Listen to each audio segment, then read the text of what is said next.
Assalamualaikum warahmatullahi wabarakatuh. Saya Damzinda Sevino dari Program Studi Teknologi Rekayasa Otomasi Universitas Diponegoro dengan NIM 40040324 Nah, kali ini saya akan mengajak teman-teman semuanya untuk sedikit belajar mengenai digital to analog converter. Kita mulai dari materi yang pertama. Pengertian digital to analog converter atau DAC adalah suatu rangkaian atau perangkat elektronik yang berfungsi mengubah data digital berupa kode biner menjadi sinyal analog yang kontinu. Data digital yang berasal dari microcontroller, komputer, sensor digital, atau sistem komunikasi tidak dapat langsung digunakan oleh perangkat analog seperti speaker, motor, atau instrumen pengukuran tertentu. Oleh karena itu, DAC berperan sebagai jembatan antara dunia digital dan dunia analog. Hasil konversi DAC biasanya berupa tegangan atau arus analog yang besarnya sebanding dengan nilai digital masukan. Prinsip DAC didasarkan pada proses penerjemahan setiap bit data digital menjadi nilai tegangan atau arus tertentu. Setiap bit memiliki bobot yang berbeda sesuai posisinya dalam bilangan biner. DAC akan menjumlahkan kontribusi dari seluruh bit untuk menghasilkan keluaran analog yang proporsional terhadap nilai digital yang diberikan. Semakin besar nilai digital input, semakin besar pula tegangan atau arus output yang dihasilkan. Proses ini memungkinkan sistem digital mengendalikan perangkat analog secara akurat dan presisi. Komponen utama DAC. Sebuah DAC umumnya terdiri dari jaringan resistor presisi, saklar elektronik, sumber tegangan referensi, dan rangkaian penguat operasional. Tegangan referensi digunakan sebagai acuan untuk menentukan rentang keluaran analog. Jaringan resistor berfungsi memberikan bobot pada setiap bit data digital. Saklar elektronik akan menghubungkan resistor ke sumber referensi sesuai nilai logika input. Selanjutnya, penguat operasional digunakan untuk menjumlahkan sinyal dan menghasilkan tegangan keluaran yang stabil serta sesuai dengan kebutuhan aplikasi. Jenis-jenis DAC. DAC memiliki beberapa jenis yang umum digunakan, yaitu binary weight resistor DAC, R2R ladder DAC, BWM DAC, dan sigma delta DAC. Binary weight resistor DAC menggunakan resistor dengan nilai berbeda sesuai bobot bit. R2R ladder DAC menggunakan kombinasi resistor R dan 2R sehingga lebih mudah dibuat dan memiliki akurasi yang baik. BWM DAC menghasilkan sinyal analog melalui pengaturan duty cycle pulsa. Sigma delta DAC banyak digunakan pada perangkat audio karena mampu menghasilkan resolusi tinggi dan noise yang rendah. Karakteristik DAC. Kinerja DAC ditentukan oleh beberapa karakteristik penting, yaitu resolusi, akurasi, linearitas, settling time, dan rentang keluaran. Resolusi menunjukkan jumlah tingkat output yang dapat dihasilkan berdasarkan jumlah bit DAC. Akurasi menunjukkan kedekatan nilai output terhadap nilai ideal. Linearitas menggambarkan kesesuaian perubahan output terhadap perubahan input digital. Settling time merupakan waktu yang diperlukan output untuk mencapai nilai stabil setelah terjadi perubahan input. Karakteristik ini sangat mempengaruhi kualitas konversi yang dihasilkan. Resolusi pada DAC. Resolusi DAC merupakan kemampuan DAC dalam membedakan perubahan kecil pada sinyal keluaran. Resolusi ditentukan oleh jumlah bit yang digunakan. Sebagai contoh, DAC 8 bit memiliki 256 tingkat keluaran, sedangkan DAC 12 bit memiliki 4096 tingkat keluaran. Semakin tinggi jumlah bit, semakin halus perubahan sinyal analog yang dapat dihasilkan. Resolusi yang tinggi sangat diperlukan pada aplikasi yang membutuhkan ketelitian besar, seperti sistem kontrol industri, peralatan medis, dan perangkat audio berkualitas tinggi. Aplikasi DAC dalam kehidupan sehari-hari. DAC digunakan pada berbagai bidang teknologi modern. Dalam sistem audio digital, DAC mengubah data musik digital menjadi sinyal analog yang dapat didengar melalui speaker atau headphone. Pada sistem kontrol industri, DAC digunakan untuk mengendalikan kecepatan motor, katup otomatis, dan aktuator lainnya. Pada perangkat komunikasi, DAC berfungsi menghasilkan sinyal analog untuk proses transmisi data. Selain itu, DAC juga digunakan pada alat ukur elektronik, sistem otomotif, robotika, dan perangkat Internet of Things atau IoT. Kelebihan dan kekurangan DAC. DAC memiliki beberapa kelebihan seperti kemampuan menghubungkan sistem digital dengan perangkat analog, menghasilkan kontrol yang presisi, serta mendukung otomatisasi berbagai sistem elektronik modern. Namun, DAC juga memiliki kekurangan, antara lain adanya error konversi, noise, keterbatasan resolusi, dan biaya yang meningkat untuk DAC dengan akurasi tinggi. Selain itu, kualitas output DAC dapat dipengaruhi oleh stabilitas tegangan, referensi, dan kualitas komponen yang digunakan dalam rangkaiannya. Perkembangan teknologi DAC terus meningkat seiring kemajuan sistem digital. DAC modern menawarkan resolusi yang tinggi, kecepatan konversi yang lebih cepat, konsumsi daya yang lebih rendah, dan tingkat noise yang semakin kecil. Teknologi Sigma Delta DAC banyak digunakan pada perangkat audio berkualitas tinggi karena mampu menghasilkan reproduksi suara yang sangat akurat di era industri 4.0 dan IoT. DAC menjadi komponen penting dalam sistem kendali cerdas, otomatisasi industri, robotika, dan berbagai perangkat elektronik yang membutuhkan interaksi antara sinyal digital dan analog. Selanjutnya kita masuk ke program yang digunakan oleh ESP32 pada software VS Code.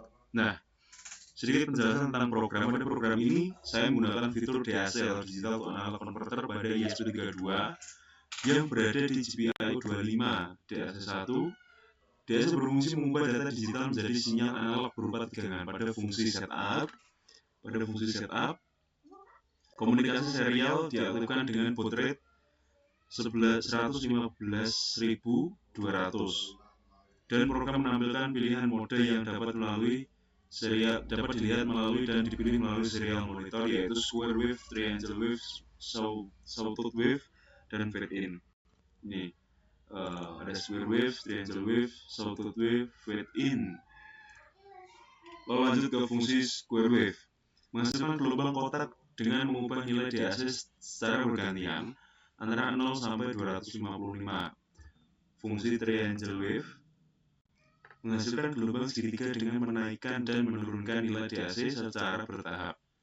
Fungsi sawtooth wave menghasilkan gelombang gigi gergaji dengan menaikkan nilai DAC dari 0 hingga 255 secara langsung dan berulang. Sedangkan fungsi fade-in menghasilkan efek redup terang dengan menaikkan nilai DAC secara perlahan.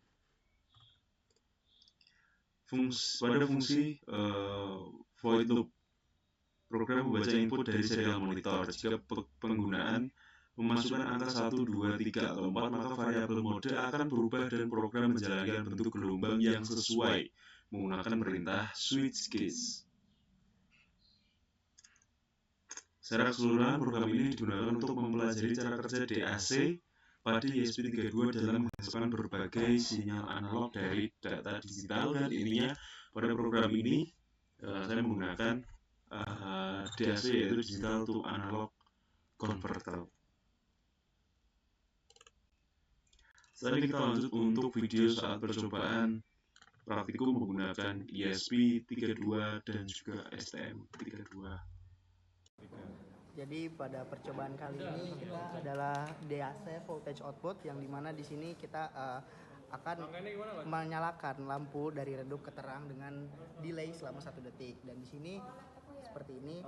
Dan juga jangan lupa untuk kita hubungkan juga ke osiloskop. Untuk positif kita hubungkan ke resistornya, dan yang negatif kita hubungkan ke LED-nya.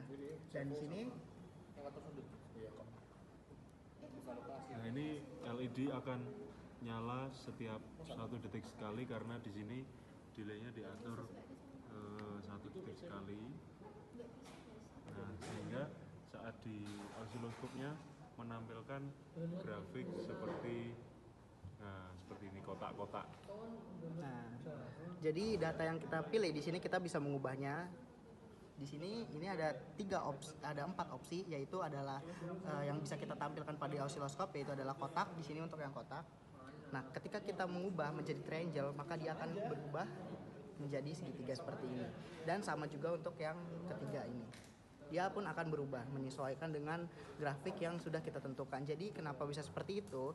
Jadi penggunaan dari DAC itu akan menentukan dari nilai data yang kita pilih.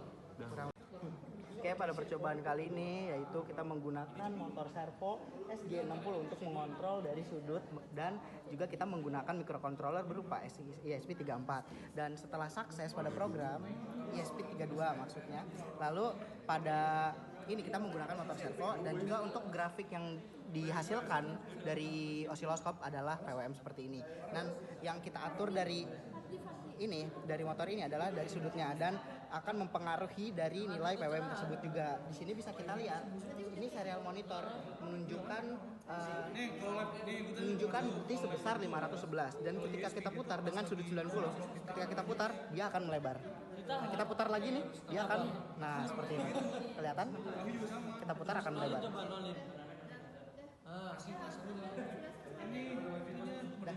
Oke, di sini kita simulasi percobaan ketiga, di mana di sini kita menggunakan potensiometer sebagai input untuk mengatur kecepatan dari motor, sedangkan outputnya di sini kita menggunakan motor servo. Nah, ketika di running, itu udah di running.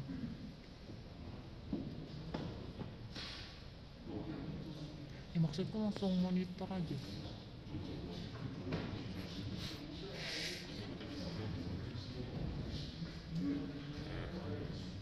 Udah itu, mana monitornya? Udah, putar lah potensinya. Harus kecabut. Nah, ketika potensinya diputar, di sini angkanya akan naik dan motor akan bergerak sesuai seberapa cepat, seberapa besar potensinya diputar. Oke, udah lah, yang penting mutar. Udah minggir. Udah minggir. Udah Ki.